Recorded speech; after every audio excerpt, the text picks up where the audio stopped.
The Joe Rogan Spotify story continues to evolve and is really interesting, Stugotz. Jordan Peterson appeared for 4.5 hours last week in a tuxedo, and Joe Rogan's climb has been a fascinating one. Counterculture, meathead, advocating psychedelics and alternative thinking, host of Fear Factor, reality fame, UFC meathead, comedian that becomes the new age's Johnny Carson.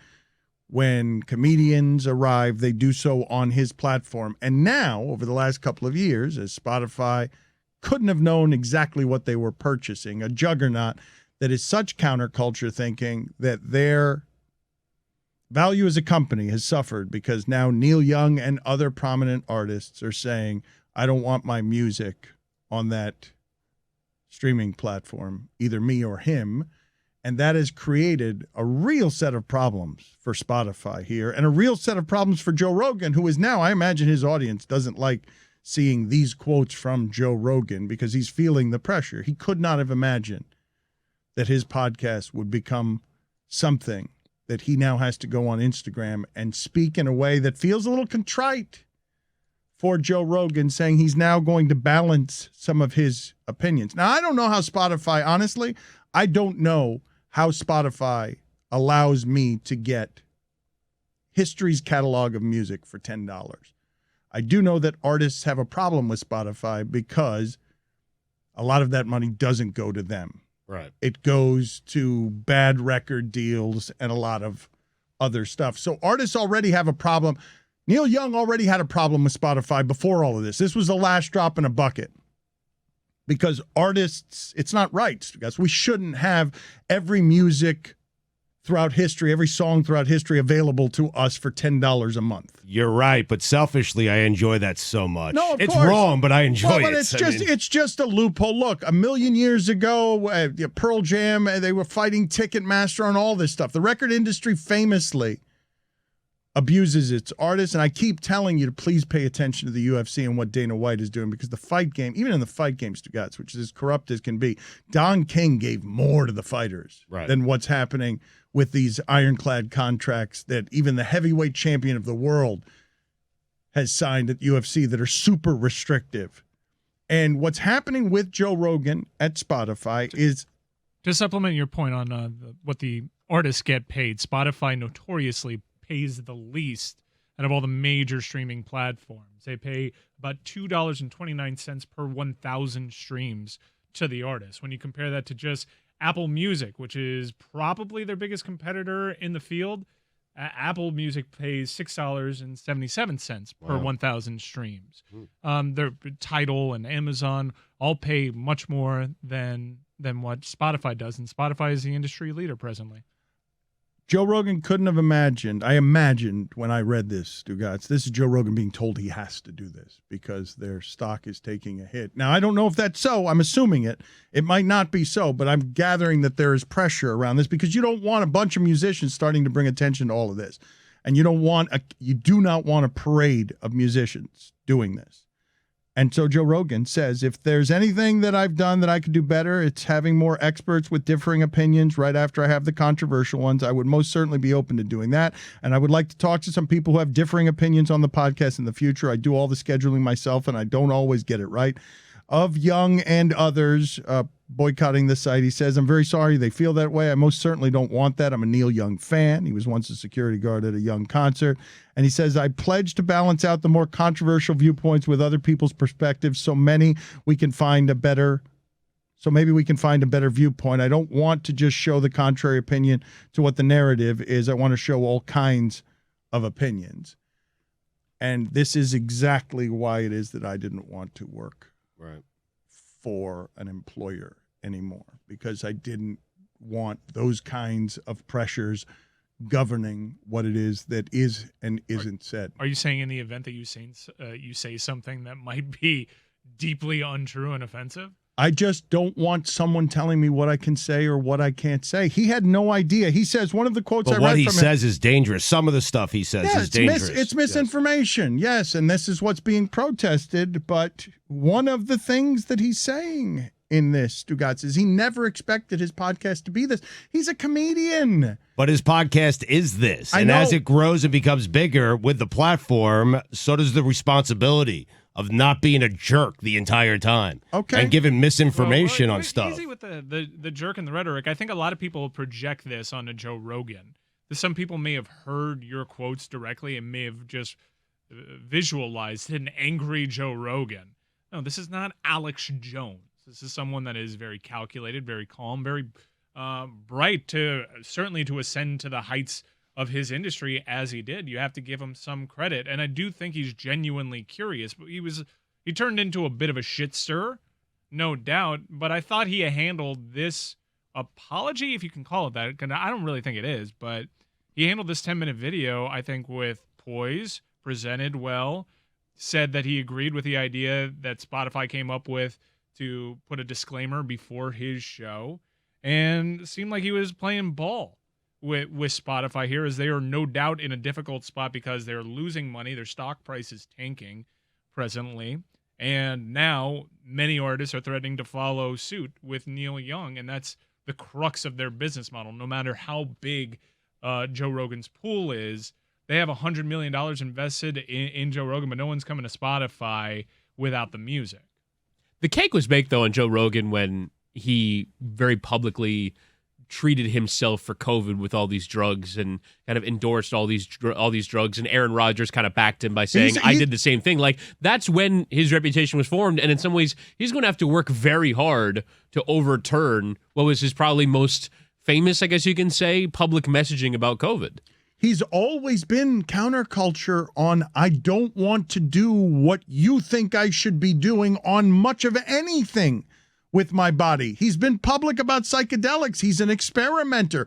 I'm telling you, he didn't think of himself as pioneer or leader of a movement. It's Fear Factor. It's UFC. It's comedian. It's not bearing the responsibility and weight of, wait a minute, I have to provide a journalistic other side on anything. I think of him as a contrarian counterculture thinker, and he's become, in some ways, what Jon Stewart was. That's Right. when I told you he replaced the trusted newsman for a group of people, including Aaron Rodgers. He is a person to be trusted on matters of health and information. And I'm asking you guys, what do you think the conversation was like that led to that 10-minute video? Because I got to imagine Joe Rogan thought he'd never be in a conversation like that. Because I don't feel like this video is just him deciding, now's the day that I need to be more balanced. No, he about had to this. do it. But this is pressure being exerted by the music industry on Joe Rogan in a way that I got to think he never accounted for. Never would have wanted his podcast to have that kind of responsibility. This was someplace he wanted to talk with his friends about laughter. Yeah, but Dan, that responsibility comes with a couple of $100 million attached to it. He's fine with it. He's fine where I would imagine he's fine with where his podcast has arrived. I would imagine. I also imagine that conversation of them asking him to do this and Rogan saying no, and they're going back and forth, because I don't think Joe Rogan wants to do this. I don't think Rogan means anything he says there. He's apologizing now because he has to. That's it. It's the same conversation we had with McAfee having Aaron Rodgers on his show and not challenging some of his COVID beliefs. And I think whether or not they expected to see themselves in that position is irrelevant. When there is a public health crisis and hundreds of thousands of people are dying in the country that you live in, you do bear a responsibility. Whether you want it or not, you have it. I also don't think he's being stopped from doing anything. He is just experiencing the consequences of having done them, right? Like, no one is stopping you from doing the show that you want to do, but Spotify equally has every right to say, well, we don't want to platform that. You can continue to do it. I imagine if he left Spotify and he kept doing a show, it would still be immensely successful, but it's merely experiencing the consequences of the things that you've said. How does the constituency feel about Joe Rogan walking it back? How does the constituency feel? Joe Rogan's supposed to be freedom-fighting voice for whatever it is that you're believing when you're most ardently waving his flag. Never walking anything back. Well, I'm just curious how I'm curious. This isn't Alex Jones. Mike is right. Like, he finds himself in a far right position when Joe Rogan has not been somebody who is far right. He's not what far right has become, which is this platform of hate and ignorance. And he is not about, I don't care about facts. He's about challenging facts, but not just here, everywhere. Yeah, but he also explores conspiracy theories, and he gives, for every Sanjay Gupta that he gives a platform to, for every Billy Corben that he gives a platform to, there's seemingly like 8 Alex Jones types that go on his podcast. And the podcast did start with someone following their curiosities, exploring conspiracy theories, alternative medicine, and interviews with comedians that I actually liked an older iteration of that podcast. Love the podcast. I used to listen to it, not regularly, but fairly regularly, depending on who the guest was. And after, in a post-Trump presidency world, and especially with this pandemic, it did shift in tone. I don't know if that was because he saw metrics on certain episodes, or if he's just, hey, the world changed and this show is going to change. But while he is not this freedom-fighting, right-wing, conservative conspiracy theorist that Alex Jones is, he's a shit, sir. He'll speak to that. He'll affirm some of those kooky beliefs. And while other people defend him and project him as such, that's actually good for business if they believe me to be that. I'm asking you in the audience this question. The constituency that believes that there right now is a censorship on YouTube, Twitter, of Trump, of Joe Rogan, that freedoms are being impinged upon, and hold Joe Rogan's flag up as he represents my ideals here. Jordan Peterson, 4.5 hours, being banned by YouTube when he's got, doctor that is credible, giving off information that has some misinformation in it. That audience feels how about this statement that feels like it was pushed on him by a corporation? I don't know if it was, but it feels like it was. I would imagine they feel disappointed that Joe Rogan, the guy who would never walk anything back, is now walking stuff back. If you're QAnon, and I'm not saying this is all of Joe Rogan's audience, but whatever makes QAnon feel like QAnon feels how about this? Do they lose respect for Rogan, or do they just see in the shadows, no, Rogan has to do this in order to keep the wrong away? I think a little of both. I'm asking because, and I guess I don't have anyone in this room who can answer that question for me. But no, I just know Joe Rogan fans. Most people are being pretty rational about it. Like Joe's doing what Joe has to do. I'm not seeing anybody like storming the Capitol being like, how dare you censor Joe Rogan? I have like a pool of like 4 friends that listen to him fairly regularly, and they're like, see, because I've been out there like shitting on his misinformation episode with Dr. Malone. See, this is the right tone. This is good. See, Joe Rogan all the way. I think they're supporting him. And Joe Rogan has a type of personality that his supporters defend him a lot more strongly than he defends himself. He doesn't have to be the angry mob because there's a mob that keeps up for him regardless. You guys say with a public health crisis, I do believe there is a responsibility. I just don't believe the host of Fear Factor who was doing UFC stuff and the Ha Club, Comedy Club. I don't believe that guy ever thought that he was going to end up in a position where, what do you mean I have to have responsibility on behalf of a company during a public health crisis? Like, what do you mean I've got to Never been a rule for him, I've got to do what Jessica thinks is right with my microphone. Like that, I can't imagine that this is something that he ever thought he'd find himself in the middle of a room with a bunch of executives saying, hey, we're in trouble at Spotify. Be a little bit more careful. Like, that's all you have to do. Like, you don't have to talk about COVID the same way you debate everything else, right? Like, why does everything have to be this? I love little bit. Be a little bit more careful. Host with what of Fear Factor. Be a little bit more careful. UFC guy. Be a little more a guy who is a public voice. But pushing psychedelics is one thing. Pushing people not to take a vaccine is another. Stugotz, come on. Be more responsible, caged fighting guy. Be more responsible, psychedelic guy. Be more responsible, comedy guy. Just be more responsible. I think it's be more responsible, most powerful podcast on the planet guy. And it's the platform. He hasn't, well, he's changed slightly, especially in recent years, but the platform just has grown to this immense place that with great power comes great responsibility. But it's also, like, again, he can continue to do all of these things, but perhaps not under the employ of Spotify because it no longer makes sense for them to be in business with him, right? Because if they're losing the artists that make their service valuable, then there at some point will cross a Rubicon where his value is superseded by their value. Not at some point. No, not at some point. We're at the Rubicon, at the Rubahoo. We're at it now. It's not at some point. The moment Joe Rogan is out there contrite, defeated, whatever it is that he's doing with walking back on, okay, I'll show both sides. Like, we're there. The pressure has been exerted by enough. But you're supposed to be the guy that only shows your side. You're supposed to be the guy who never walks stuff back. I don't know. I would imagine his fans are disappointed. I don't know. I'm asking because I really don't know. I do think, though, that this is Spotify trying to get ahead of, wait a minute, what if it becomes not just Neil Young or the guitarist from, the East Street Band? What if it starts to become, what if people really start looking at this and they're like, wait a minute, I'm getting a royalty check from Spotify that's $9. Why am I on there? Well, the likelihood is that he'll find himself embroiled in one of these things yet again. But I do think maybe we should afford him the opportunity to be like, okay, this is kind of like a reset for the Spotify Joe Rogan experience.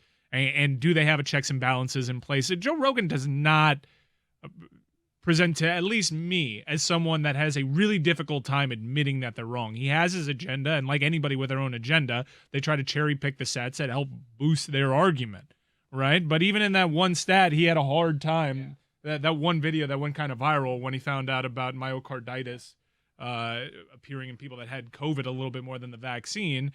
He had a problem calculating it there, but he did admit that he was wrong. And in this video, he admitted that he got plenty wrong, and he's going to try to get less wrong. The part that I would like the audience to absorb on this is that a man who has had his every success in laughter, in reality television, less so in cage fighting, but his professional success comes from where and how can I be provocative? Provoke, but it's harmless. It's just laughs. At the extremes of the limits, it's can I make you laugh in a comedy club by going right to the edge of where it is. Like, this is a guy who has funded his entire life on how can I be provocative. He didn't calculate for this one. There's never been, he worked for Dana White, man, and the people making Fear Factor, making laughs. He didn't account for the idea of I have to have a responsibility. What are you talking about? My responsibility is to get audience by being provocative. There is no responsibility beyond that. Well, when you take a lot of money from a company, though, there is expectations that you're not going to go out and say something that's going to make them look bad. So that's what's happening here. Whether it's COVID or could be something else, but COVID is a pretty good example of something that if you're on the side of not being pro-vaccine, if you're anti-vaccine or at least appear to be anti-vaccine, that's going to get a lot of people upset because it is a public health crisis that is affecting the entire global population and has killed a lot of people. It's very close to home for people. People tend to feel really strongly about this. And I think some of the loudest voices in the room don't actually, on both sides of the argument, don't actually listen to Joe Rogan. And in many respects, I kind of still listen to Joe Rogan. And while I'm like, I'm constantly frustrated by some of the platforms he gives and how he perpetuates this like vaccine hesitance, that I'm pretty sure if you did a study, his audience is more likely to die from this thing than, say, ours, right? But I don't really dislike Joe Rogan.